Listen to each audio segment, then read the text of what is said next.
Paglabas pa lamang ng airport ay nakaramdam na ako ng pananabik na makita si Simon. Kaya agad kaming nagtungo sa kondo na dati kong tinutuluyan kasama si Simon. Ngunit laking gulat ko nang malaman kong 3 taon na pala mula nang ipinagbili ito ng aking asawa. Kaya nakaramdam ako ng matinding lungkot dahil kahit hindi naging maganda ang pagsasama namin ni Simon sa tirahan na yan, ay nag-iwan pa rin sa akin ang lugar na yan na malaking alaala. Nakasama ko siya sa loob ng halos 1 taon. Kaya nakakalungkot isipin na wala na ito sa kanya. Samuel, nasan si Simon? Umiiyak ang wika sa aking kaibigan. Naiiyak ako dahil wala na ang isang lugar na nagpapaalala sa akin ng masasaya at malulungkot na alaala naming dalawa ni Simon. Masasaya dahil kapag nakakatulog siya sa sofa, ay masaya ko siyang pinagmamasdan na may pagmamahal at sapat na sa akin yon upang maging masaya. Malulungkot dahil sa lugar din na yan ako naghintay na sana ay mahalin niya rin ako, ngunit hindi ko naramdaman ang mga ito ng mga panahong magkasama pa kami sa lugar na to. Baka nasa mga magulang namin. Halika at pumunta tayo sa mansyon upang makita mo rin ang iyong mga magulang. Batid kong nasasabik na kayo sa isa't isa. Sambit niya na tinanguan ko na naman. Habang papasok kami ng elevator, ay isang lingon muli ang ginawa ko sa dati naming tinitirhan ni Simon. Nakaramdam ako ng kalungkutan sa isiping wala na ang lugar kung saan ay 1 taon kong nakasama ang pinakamahal kong asawa. Nang makarating kami sa mansyon ng mga magulang ni Samuel, ay nagtaka kami sa sobrang katahimikan at tanging ang kasambahay lamang nila ang sumalubong sa amin. Samuel, alam ba nila na ngayon ang dating natin? Ani ko kay Samuel na nalilito din dahil tila ba walang tao sa loob ng mansyon maliban na lamang sa mga kasambahay nila. I tried to call my mom yesterday but no one answered my call, kaya naisip kong sorpresahin na lamang sila. Tugon naman niya na palingon-lingon pa rin sa paligid. Manang, si mami at daddy po, wika niya sa kasambahay na sumalubong sa amin. Naku iho, wala sila dito sa Pilipinas. Kahapon pa sila ng umaga umalis at nagtungo ng Paris. Wika niya na ikinagulat naman ni Samuel. Si Kuya Simon po, nasaan? Tanong niya pang muli sa kanilang kasambahay at pagkatapos ay tumingin sa akin ng masama kaya nagulat ako sa kanyang ginawa. Naku iho, hindi mo ba alam na 3 taon ang hindi naninirahan dito sa Pilipinas ang Kuya Simon mo? Sagot ni Manang kay Samuel na ikinagulat namin. Po, nasan po si Simon? Kinakabahan kong tanong sa kanya. Isang tingin ang binigay niya sa akin na tila ba may galit sa kanyang mga mata. Kaya napatingin na lamang ako sa ibang direksyon upang maiwasan ang mapanghusga niyang mga tingin sa akin. Hinarap ni Manang si Samuel at ito ang kinausap niya sa halip na sagutin ang aking katanungan. Lugmok na lugmok noon si Simon. Awang-awa kaming lahat sa kanya dahil kulang na lamang ay magpakamatay siya. Lahat ng paraan ay ginawa ng iyong mga magulang upang tulungan ang kuya mo, ngunit nabigo sila. Kung saang-saan lugar nagtungo ang iyong kapatid upang hanapin kayo. Sa tuwing uuwi siya dito ay 1 araw lamang ang inilalagi niya at pagkatapos pupunta na naman sa ibang bansa upang hanapin kayo muli, ngunit uuwi pa rin siyang bigo at luhaan. Hanggang sa 1 araw ay sumuko na lamang siya sa paghahanap at pagkatapos ay nagpakalunod sa alak. Walang araw na hindi siya lasing at umiiyak ang iyong kapatid. Hindi na rin siya lumalabas pa ng kanyang silid at wala siyang ginawa kung hindi ang magpakalulong sa alak. Kaya nga nagawa din nilang tawagan at pakiusapan ng mga kaibigan ng iyong kapatid na nasa Paris upang umuwi dito sa Pilipinas at tulungang makabangon ng iyong Kuya Simon. Alam kasi nila na tanging mga kaibigan lang ng Kuya Simon mo ang maaasahan nila sa mga panahong nalugmok sa kalungkutan si Simon. Iho, halos masira ang buhay ng kuya mo nung umalis kayo at iniwan siyang sugatan ang puso. Nang dahil sa tulong ng kanilang mga kaibigan, ay muli siyang nakabangon at sinimulang limutin ang kanyang nakaraan ng ilang taon at napagpasya ng iyong mga magulang na doon na lamang siya manirahan sa Paris at pamahalaan ang inyong mga negosyo doon, kasama ang kanyang mga kaibigan. Doon din niya nakilala ang babaeng muling nagpatibok ng kanyang puso. Naging masayahin siyang muli at naging palangiti. Mahaba niyang paliwanag na ikinagulat ko at agad na nagtalo na ng mga luha sa aking mga mata. Halos panawa na ako ng ulirat sa kakaiyak nang malaman ko ang dinanas ni Simon mula nang iniwan ko siya at kung paano nagmahal siya muli. Ang sakit marinig na may bago nang itinitibok ang puso ni Simon. Hindi ako makapaniwala na halos ginalugan niya ang bawat bansa, mahanap niya lamang ako. Manang, bakit nandun sila mami sa Paris? Anong ginagawa nila doon? May problema na naman ba si Kuya Simon? Sunod-sunod na tanong ni Samuel sa kanilang kasambahay na matalim lamang na nakatitig sa akin. Magpupropose na si Kuya Simon mo sa kanyang kasintahan ng kasal sa linggo sa gaganaping anniversary ng ZMS Shipping Lines. Kaya nga agad na sumugo doon ang iyong mga magulang upang maging saksi sa gagawing sorpresa ng iyong kapatid sa kanyang kasintahan.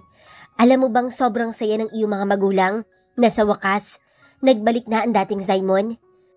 Wika niyang muli na sa akin pa rin nakatitig nang biglang nalambot ang aking mga tuhod at agad ako nawala ng ulirat pagkatapos kong marinig ang kanyang mga sinabi.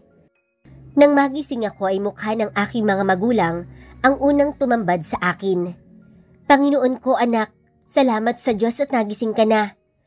Umiiyak na ani ng aking ina habang nakatunghay sa aking mukha. Napatingin ako sa nakatayo sa tabi ng aking ina at bigla na lamang tumulo ang aking mga luha.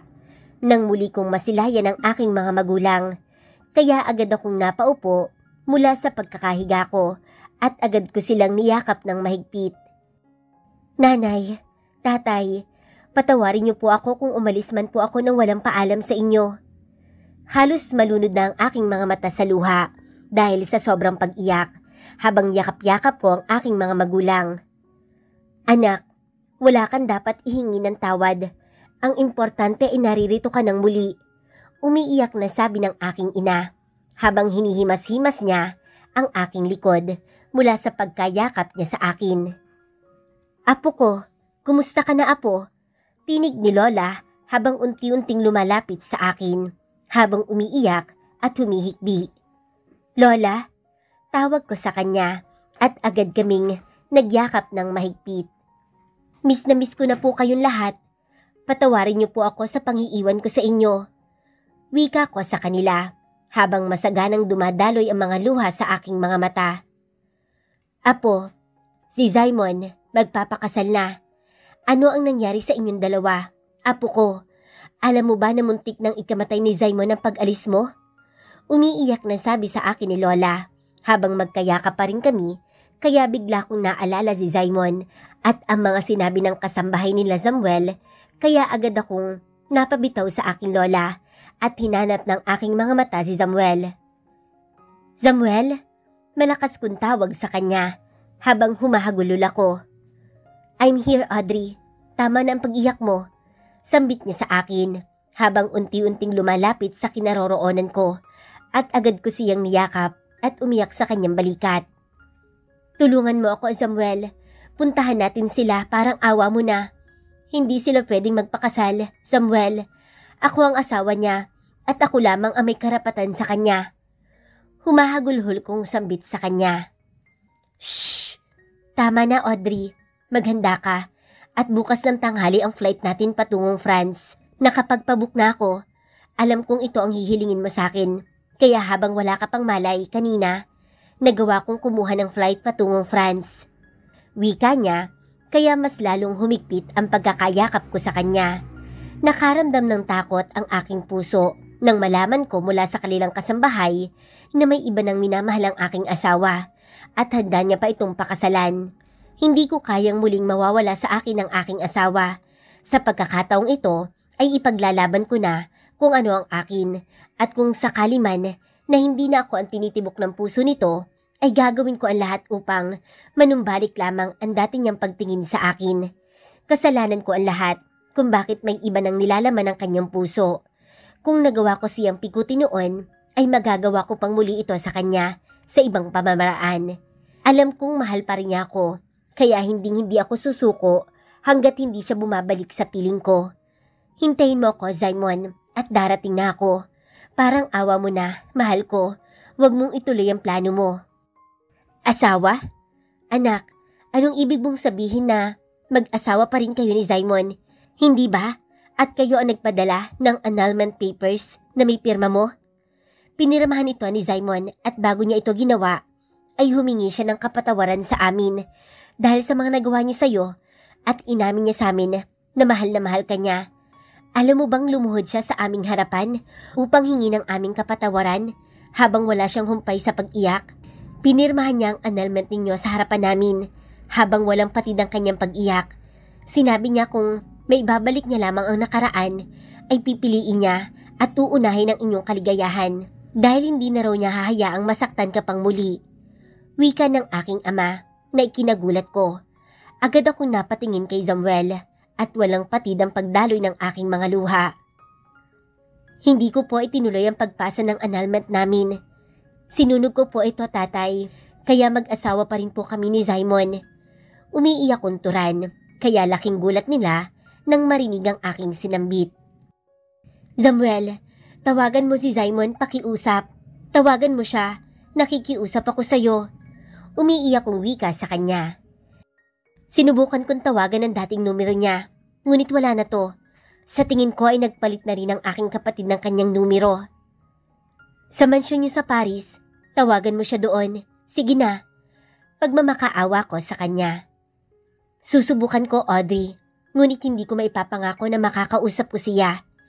Tura niya at agad niyang kinuha ang kanyang telepono at hinanap ang numero ng kanilang bahay doon. It's ringing, sambit niya, habang ako naman ay naghihintay na may sumagot sa kabilang linya. Hello? Ani niya sa kabilang linya. Kuya, it's me, Samuel. Wika niya na ikinalaki ng aking mga mata. Please, Kuya Simon, don't end up my call. Tura niya, kaya agad kong inagaw ang telepono sa kamay ni Samuel.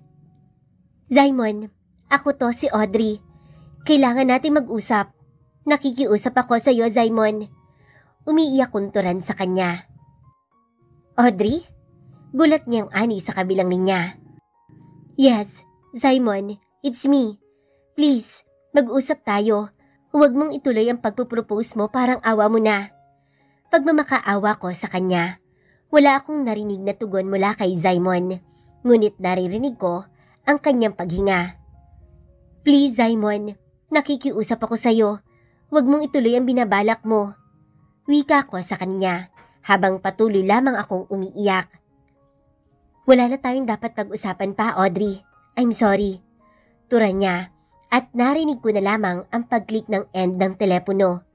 No, Simon. Umiiyak kong wika. Samuel, tulungan mo ako please. Nakikiusap ako sa'yo. Muli ay turan ko habang humahagulhol ako sa kanya. Magpahinga ka na, Audrey, dahil na bukas din, aalis na tayo patungong France. Wika naman sa akin ni Samuel habang yakap-yakap niya ako. Napatingin ako sa aking mga magulang at nakikita ko sa kanilang mukha ang kalungkutan at awa para sa akin. Nilapitan ko ang aking ina at mahigpit na niyakap. Kung talagang mahal mo siya, ipaglaban mo ang iyong karapatan, anak.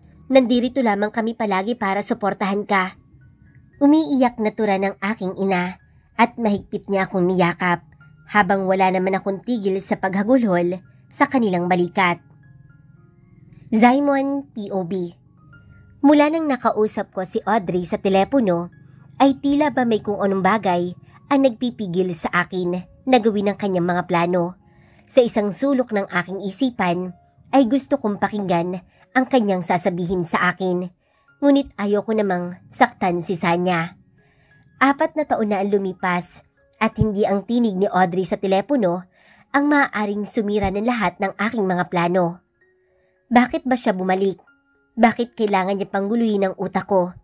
Tahimik na akong namumuhay dito sa France kasama ng aking mga kaibigan at ang aking kasintahan. Bakit kailangan niya pang bumalik? Ang tagal kong naghirap at nagdusa bago nakabangon muli nang iwan niya ako. Ngayon ay babalik sila na para bang wala lang yung mga nangyari, na para bang okay lang ang lahat.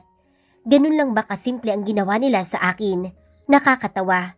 Pero ganoon nga lang yata sa tingin nila, kadali iyon. Sa totoo lang, ay ayoko nang magkaroon pa ng kahit anong koneksyon sa kanilang dalawa. I have moved on at mahal ko si Sanya. Nakakasiguro ako dito. Babe, tinig sa aking likuran ang nagpalingon sa akin habang nandirito ako sa malawak na garden ng aming mansyon. Hi babe, wika ko sa kanya at agad akong tumayo sa pagkakaupo ko at niyakap siya. Agad ko siyang hinalikan sa labi at pagkatapos ay bumulong ako sa kanyang tenga. Huwag ka nang magtampo, ikaw ang nasa isipan ko nang dumating ka. Bulong ko sa kanya at agad siyang napangiti at niyakap ako ng mahigpit. Kaya mo pala hindi sinasagot ang tawag ko dahil busy ka? Tugon naman ang isa pang boses na papalapit sa amin, kaya't sabay pa kaming napalingon ni Sanya sa pinagmumula ng boses. Clinton, anong ginagawa mo dito? Gulat kong turan sa kanya. Check your phone, asshole. Turan niya na salubong ang mga kilay. Agad kong kinuhang aking telepono na nakalagay sa aking bulsa at gano'n na lamang ang pagkagulat ko nang mabasa ko na may halos 10 missed call ako galing sa kanya. Shit bro, sorry, nakamute kasi. Tumatawa kong ani sa kanya, ngunit seryoso pa rin ang mukha ni Clinton kaya nagtaka na ako. May problema ba pare? Nalilito kong turan sa kanya. Malaki. Simple niyang ani sa akin na ikinakunot naman ang aking noo. Spit it out man, wika ko naman na naghihintay ng kanyang sasabihin. It's about Luke. Sagot niya sa akin na ikinasalubong ng aking mga kilay. Napatingin naman ako kay Sanya nang maramdaman ko ang kanyang kamay na tila ba bigla na lamang nangatog pagkasambit ni Clinton ng pangalan ni Luke. Diretsuhin mo na kasi ako. Nag-aalala kong turan sa kanya habang kay Sanya pa rin ako nakatingin. I think may malaking problema si Luke. Gustuhin ko man siyang tulungan ay hindi ko naman magawa dahil kahit anong tanong ko sa kanya, wala siyang itinutugon sa akin. Turan niya sa akin. Anong problema? Sa negosyo ba? Nalilito ko pa ring ani ngayon. Kay Clinton na ako nakatingin. Alam ko ding may problemang hinaharap si Luke, pero kahit anong subok ang gawin ko na pag-usapan ng problema niya, ay hindi naman niya ako sinasagot.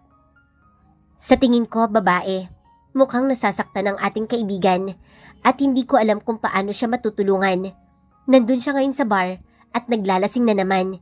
Kagabi ay nakipag-away pa yun sa bar at pagkatapos ngayon, nasa bar na naman. Wika niya sa akin. Nasaktan ba siya? Agad na tanong ni Sanya kay Clinton, kaya muli ako napatingin sa kanya at nakikita ko sa kanya ang matinding kalungkutan at ang mga luhang tila ba nagbabadyang umalagpas sa kanyang mga mata. Babe, are you okay?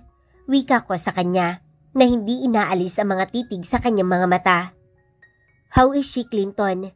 Muli niyang tanong kay Clinton na ikinakunot ng aking noo dahil hindi man lamang niya sinagot ang aking tanong. Not okay. Simpleng tugon ni Clinton na sa aking nakatingin na tila ba may kung anong gustong sabihin ngunit ayaw namang lumabas sa kanyang bibig. Puntahan natin siya please. Wika pang muli ni Sanya kay Clinton at agad na binitawan ang aking kamay na nakahawak sa kanyang kamay.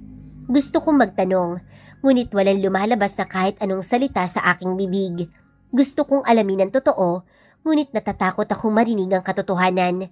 Nakakaramdam ako ngayon ng kakaiba na tila ba muling may mauulit na pangyayari sa aking buhay na kailanman ay hindi ko inisip na muling mangyayari sa akin. Simon, tawag ni Clinton sa aking pangalan habang may pag-alala sa kanyang mga mata na nakatingin lamang sa akin. Please, naiiyak na ani ni Sanya.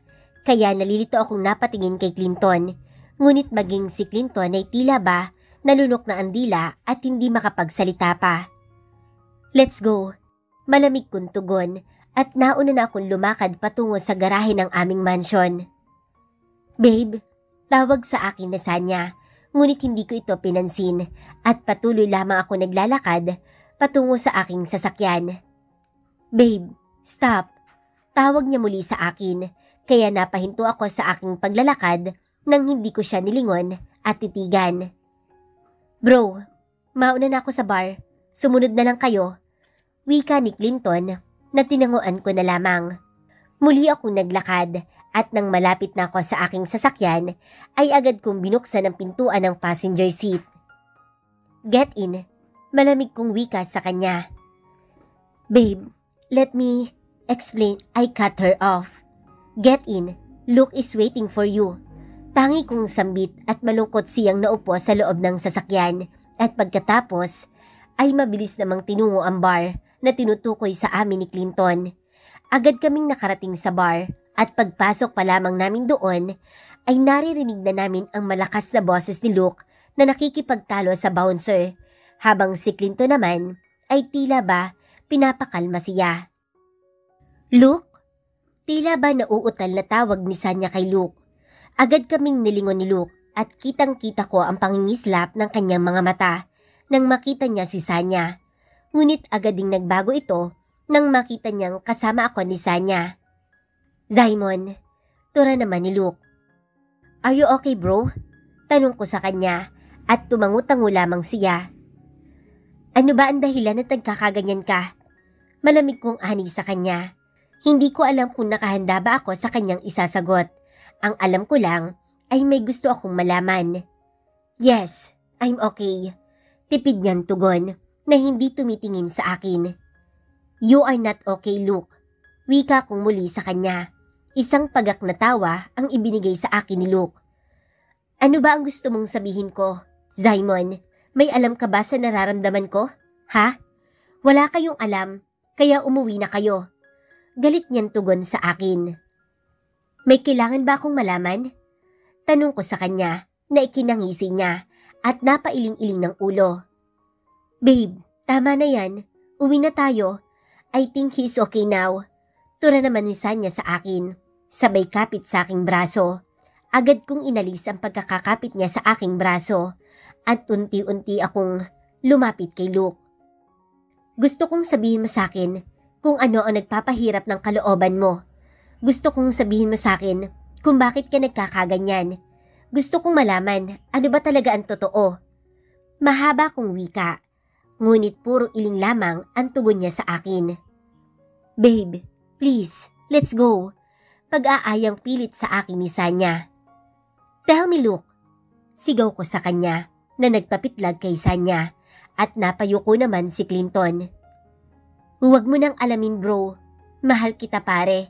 At kahit hindi tayo magkakadugo, kapatid ang tingin ko sa inyo. Ang kaligayahan nyo ay kaligayahan ko na rin. Wika niya at agad na tumayo si Luke at kinuha ang kanyang coat at mabilis na lumabas ng bar habang pasuray-suray ito sa kanyang paglalakad. Luke! Tawag ko sa kanya. Pagkatapos ay huminto siya, ngunit hindi ako nililingon. I don't like it when I'm being played, but I must say, well play. Turan ko sa kanya at tumarap siya sa akin. Kailanman, hindi kita pinaglaruan, pare. Importante ka sa akin ang pagkakaibigan natin nang higit sa kung anuman o kanino man. Kayo ni Clinton ang mahalaga sa akin. Mahal na mahal ko kayo. At kailanman, hinding-hindi ko magagawang sakta ng inyong nararamdaman. Makakaasa ka na mananatili akong tapat sa pagkakaibigan nating tatlo. Wika niya at pagkatapos ay tuluyan na siyang lumabas ng bar.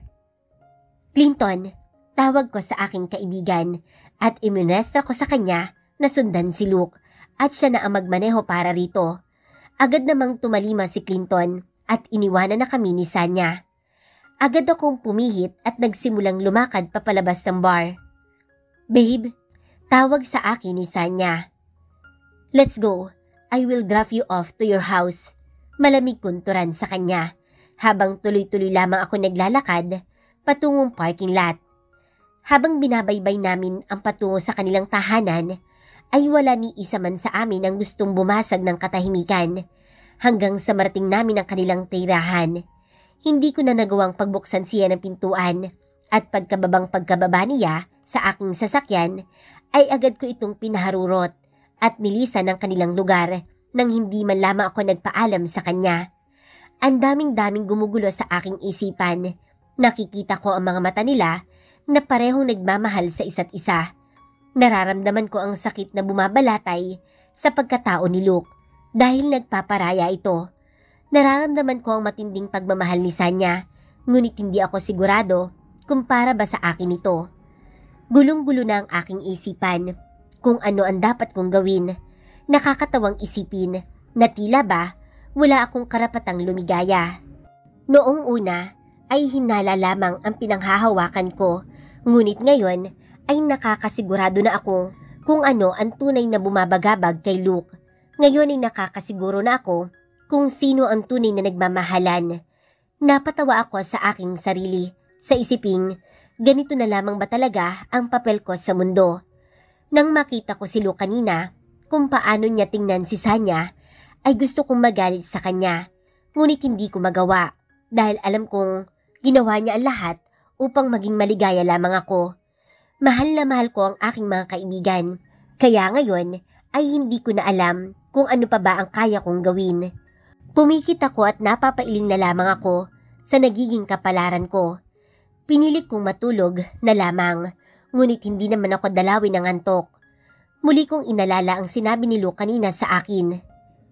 Mahal kita pare, at kahit hindi tayo magkakadugo, kapatid ang tingin ko sa'yo.